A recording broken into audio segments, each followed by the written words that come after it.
خوش آمدید. آج ہم ایک بہت ہی دلچسپ موضوع پر بات کر رہے ہیں. ہمارے سامنے اظہر نیاز صاحب کی کتاب ہے ٹیلی ویژن پروڈکشن اور اس کا ایک باب آئیڈیا پر یعنی خیال.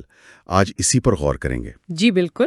لیکن یہ صرف ٹی وی یا ریڈیو پروگرام بنانے والوں کے لیے نہیں ہے. ٹھیک ہے، میرا مطلب ہے یہ تو کسی بھی چیز، کوئی نئی پروڈکٹ، کوئی ڈیزائن، کوئی بھی تخلیقی کام، اس کے پیچھے جو اصل سوچ ہوتی ہے نا. جی ہاں، بنیادی تصور. بالکل.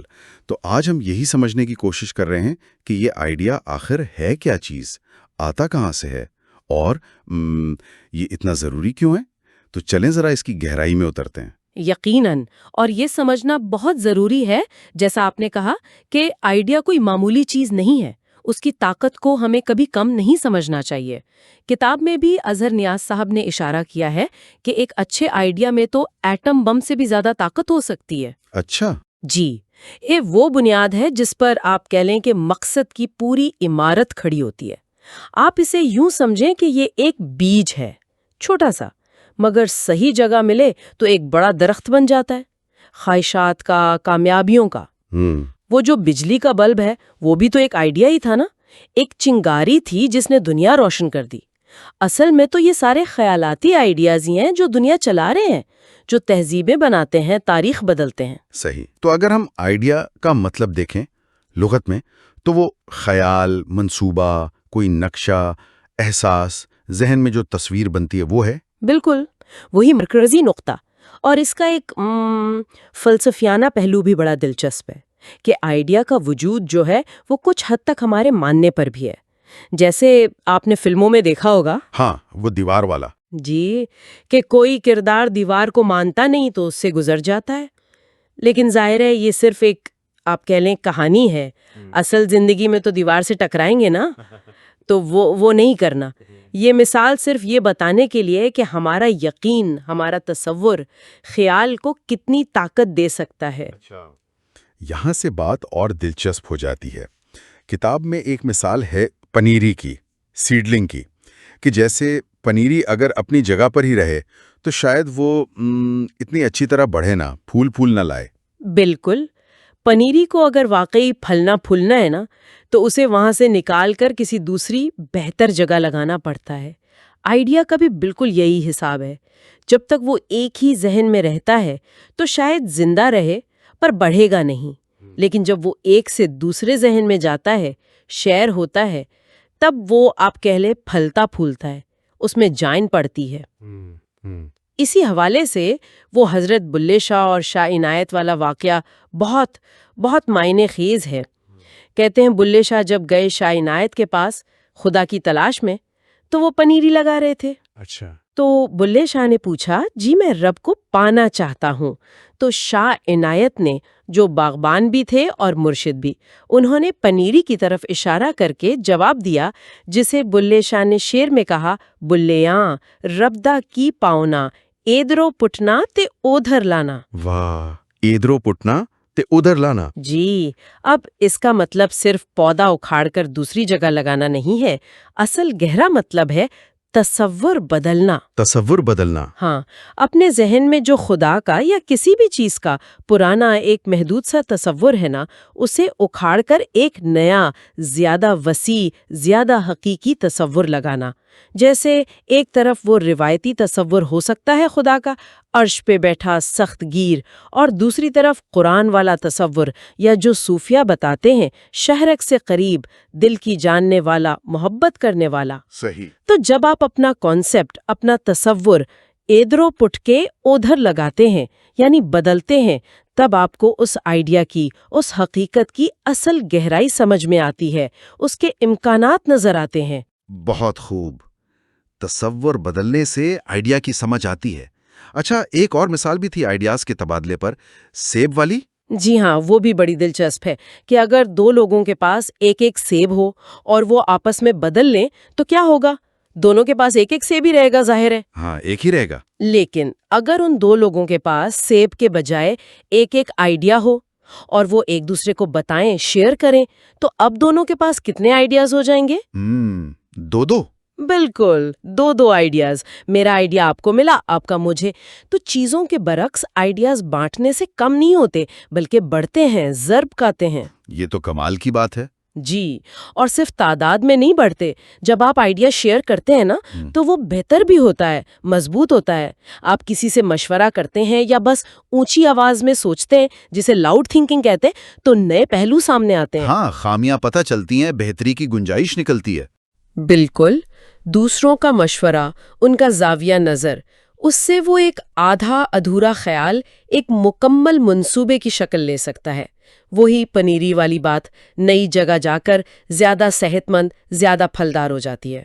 واقعی یہ غور طلب بات ہے. خیالات بانٹنے سے بڑھتے بھی ہیں اور بہتر بھی ہوتے ہیں.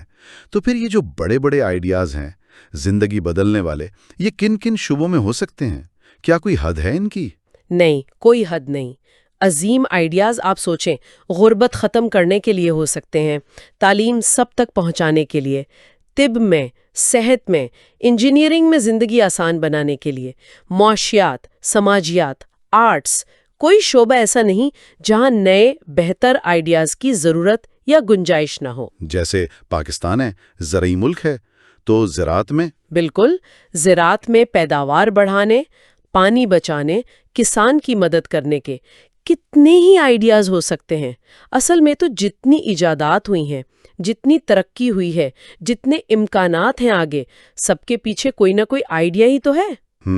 اور یہ صرف خیالی باتیں نہیں ہیں، انہیں حقیقت میں بدلا جا سکتا ہے. ان سے دنیا بہتر ہو سکتی ہے. آج کل تو ویسے بھی انٹرنیٹ پر، Google, ChatGPT وغیرہ پر آپ بس لکھیں گریٹ آئیڈیاز ان ایجوکیشن تو ایک دم کتنی معلومات آ جاتی ہیں. جی ہاں، آسان تو ہو گیا ہے. لیکن ان سب سے فائدہ اٹھانے کے لیے بھی پہلے یہ سمجھنا تو ضروری ہے نا کہ یہ آئیڈیا خود کیا ہے، اس کی جڑ کہاں ہے. اگر بنیاد ہی نہیں سمجھی تو پھر بڑی باتیں بھی شاید سطحی رہ جائیں. پہلے آئیڈیا کی اصل کو سمجھنا ہوگا. صحیح کہا آپ نے. تو پھر وہی بنیادی سوال کہ آخر یہ آئیڈیا آتا کہاں سے ہے؟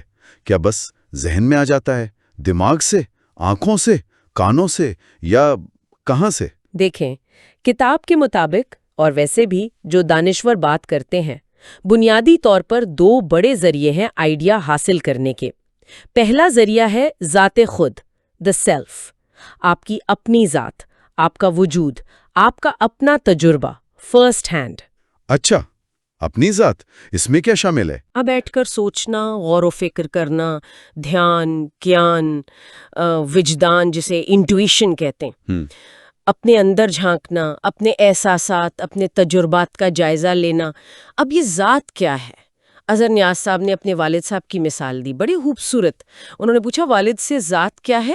تو انہوں نے کہا یہ ہاتھ، یہ پاؤں، سر، دھڑ، یہ سب الگ الگ ہے، لیکن ان سب کا مجموعہ وہ اظہر نیاز ہے. جب تم ان سب کو اکٹھا کر کے ایک وحدت میں دیکھتے ہو تب شاید ذات کو پہچان پاؤ.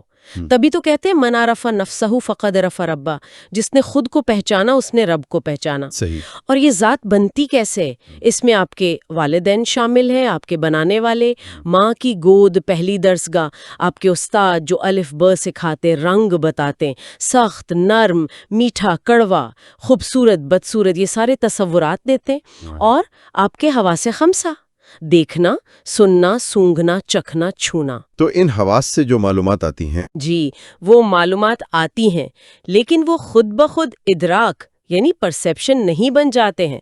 ادراک تب بنتا ہے جب ہمارا دماغ ان معلومات کو کوئی معنی دیتا ہے. اور معنی کہاں سے آتے ہیں؟ جو ہمیں سکھایا گیا ہے. یہ میز پیلی ہے کیونکہ ہمیں بتایا گیا کہ یہ رنگ پیلا ہے. بچپن میں نیلا سکھایا ہوتا تو آج نیلا کہہ رہے ہوتے. بات تو صحیح ہے. آنکھ اور دماغ کا تعلق بھی ایسا ہی ہے. وہ عربی کہاوت ہے نا، آنکھ اس چیز کو نہیں دیکھ سکتی جسے دماغ نہیں دیکھتا. مطلب آنکھ تو بس دیکھتی ہے، دماغ اپنے پاس جو پہلے سے علم ہے، جو تصورات ہے، والدین سے، استاد سے، معاشرے سے ملے، ان کی بنیاد پر اسے سمجھتا ہے. تو حواس سے ملنے والی خام معلومات اور دماغ کے دیے ہوئے معنی، یہ مل کر بنتا ہے آپ کا تجربہ یا ادراک. اچھا. تو یہ تجربہ، یہ ادراک، یہ آپ کی ذات کا اندرونی علم، یہ آئیڈیاز کا پہلا بنیادی ذریعہ ہے. اس کو استعمال کرنے کے لیے خود کو جاننا، سوچنا، اپنے تجربات پر غور کرنا یہ ضروری ہے۔ ٹھیک ہے، یہ تو ہو گیا پہلا ذریعہ، ذات اور تجربہ۔ تو پھر دوسرا کون سا ہے؟ دوسرا بڑا ذریعہ ہے ذات سے باہر کی دنیا، ادر دین دا سیلف، یا جسے آپ کہہ لیں سیکنڈ ہینڈ مشاہدہ۔ اس کے لیے آپ کو اپنے اندر سے نکل کر باہر دیکھنا پڑتا ہے۔ باہر کی دنیا کا مشاہدہ۔ جی، دوسروں کے تجربات، دوسروں کے خیالات، اجتماعی دانش، اس سے سیکھنا۔ اور اس کے ذرائع تو بے شمار ہیں، آپ کا معاشرہ، ثقافت، تہذیب، اچھی قدریں، پرانے نئے لکھنے والوں کی تحریریں، میڈیا، اخبار، ریڈیو، ٹی وی، کتابیں، انٹرنیٹ، میوزیم، عجائب گھر، وہاں ماضی کی کہانیاں ہیں، روایات ہیں، ورثہ ہے، فنون لطیفہ، موسیقی، مصوری، پھر لوگ، شخصیات، مشہور لوگ بھی، عام لوگ بھی، کبھی کبھی تو کسی بچے کی بات میں کوئی آئیڈیا مل جاتا ہے، آپ کا پورا ماحول، یہ سب باہر کے ذرائع ہیں۔ تو لوگوں سے ملنا جلنا بھی اس میں شامل ہوا؟ بہت اہم، اساتذہ سے پوچھنا، بزرگوں کے پاس بیٹھنا، وہ جو بابے کہلاتے نا ہمارے یہاں، ان کے تجربے سے سیکھنا، وہ تو چلتی پھرتی لائبریریاں ہیں۔ اسی طرح جگہیں دیکھنا، میوزیم جانا، لائبریری جانا، آرٹ گیلری، چڑیا گھر بھی چلے جائیں، کم از کم اپنے شہر کی خاص جگہوں کا تو پتہ ہو۔ صحیح۔ یہ سب مشاہدے، دوسروں کے تجربات، ان کے خیالات، یہ آپ کے ذہن میں نئے آئیڈیاز کے بیج بو سکتے ہیں۔ یہ آپ کا اپنا تجربہ نہیں، پر دوسروں کے تجربے کا نچوڑ آپ تک پہنچتا ہے۔ اس کے لیے بس آنکھیں اور ذہن کھلا رکھنا پڑتا ہے، دنیا کو دیکھنا، سننا، سیکھتے رہنا پڑتا ہے۔ تو خلاصہ یہ ہوا کہ آئیڈیا کہیں آسمان سے نہیں ٹپکتا، اس کے دو راستے ہیں۔ ایک تو اپنے اندر جھانکنا، اپنے تجربے، اپنی سوچ پر غور کرنا، جی، ذات کے اندر۔ اور دوسرا اپنے خول سے باہر نکل کر دنیا کو دیکھنا، لوگوں سے ملنا، پڑھنا، مشاہدہ کرنا، دوسروں سے سیکھنا۔ بالکل، ذات اور غیر ذات، ان دونوں ذرائع کو سمجھنا اور یہ جاننا کہ آئیڈیا شیئر کرنے سے بڑھتا ہے، یہ بہت ضروری ہے کسی بھی اچھے کام کے لیے، کسی بھی تخلیق کے لیے۔ ان دونوں ذرائع کا ملاپ ہی اکثر بہترین آئیڈیاز کو جنم دیتا ہے۔ تو آج ہم نے اظہر نیاز صاحب کی کتاب کی روشنی میں یہ سمجھا کہ آئیڈیا کتنی طاقتور چیز ہے۔ یہ ہمارے اندر سے بھی آ سکتا ہے، ہمارے تجربے اور سوچ سے، اور باہر کی دنیا کے مشاہدے اور علم سے بھی، اور سب سے اہم، یہ بانٹنے سے، بات کرنے سے بڑھتا ہے اور بہتر ہوتا ہے۔ بالکل، اور یہاں سے بات جڑتی ہے اگلے قدم سے، یعنی مقصد سے، پرپس سے۔ تو اگلی بار ہم اسی پر بات کریں گے۔ آئیڈیا تو آ گیا، اب اس کا مقصد کیا ہے؟ زندگی کا مقصد، کام کا مقصد، اور خاص طور پر جب ہم میڈیا پروڈکشن کی بات کرتے ہیں، ریڈیو، ٹی وی، تو اس کا مقصد کیا ہونا چاہیے؟ صرف تفریح یا کچھ اور بھی؟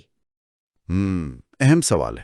جی، ایک میڈیا پرسن یا کسی بھی شعبے میں کام کرنے والے شہری کی حیثیت سے ہم پر اپنی دھرتی کا، ملک کا، معاشرے کا کچھ قرض بھی تو ہے۔ اظہر نیاز صاحب نے کتاب میں لکھا ہے، یہ جملہ مجھے اچھا لگتا ہے، کہ اس قرض کو اتارنا ہم پر فرض ہے۔ تو زندگی، کام بامقصد ہونا چاہیے۔ بے مقصد تو جانور بھی جی لیتے ہیں۔ انسان کا امتیاز مقصد ہے۔ اس پر بات کریں گے اگلی بار۔ ضرور۔ اور جاتے جاتے سننے والوں کے لیے ایک سوچ کہ اگر آئیڈیاز میں اتنی طاقت ہے کہ وہ بلب سے لے کر معاشروں تک سب کچھ بنا سکتے ہیں، تو پھر جو آئیڈیاز ہم سوچتے ہیں اور خاص طور پر جو دوسروں تک پہنچاتے ہیں اپنی باتوں سے، اپنے کام سے، ان کے حوالے سے ہماری ذمہ داری کیا بنتی ہے؟ کیا ہمیں اپنے خیالات کے اثر پر بھی سوچنا چاہیے؟ اسی سوچ کے ساتھ آج کے لیے اجازت۔ آپ نے وقت دیا، سنا، بہت شکریہ۔ خدا حافظ۔ خدا حافظ۔